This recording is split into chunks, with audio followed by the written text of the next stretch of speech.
ఏలూరు జిల్లా పోలవరం నియోజకవర్గంలో జనసేన నాయకుల మధ్య వర్గపోరు పతాక స్థాయికి చేరింది. ఎమ్మెల్యే బాలరాజు, జనసేన నాయకుడు కరటం రాంబాబు సోదరుడు కుమారుడు సాయిబాబు మధ్య నెలకొన్న విభేదాలు శుక్రవారం ఏలూరులో బయటపడ్డాయి.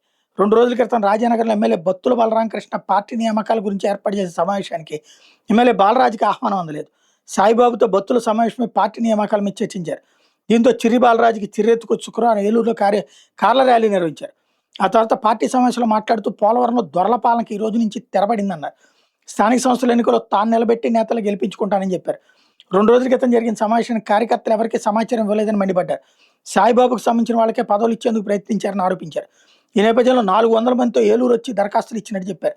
2 ఏళ్ల నుంచి తనను ఇబ్బందులు గురి చేస్తున్న పెత్తందారులు దొరల పాలనకు చిరంగీతం పడతానన్నారు. మరియు బాలరాజు మాట్లాడుతూ సమయంలో ఏలూరు జనసేన కార్యకర్త బొత్స మధు ఇక్కడ మీకేం పని అంటూ దూసురాబోకు కార్యకర్తలు అడుగుని పక్కకి లాక్కెళ్లారు.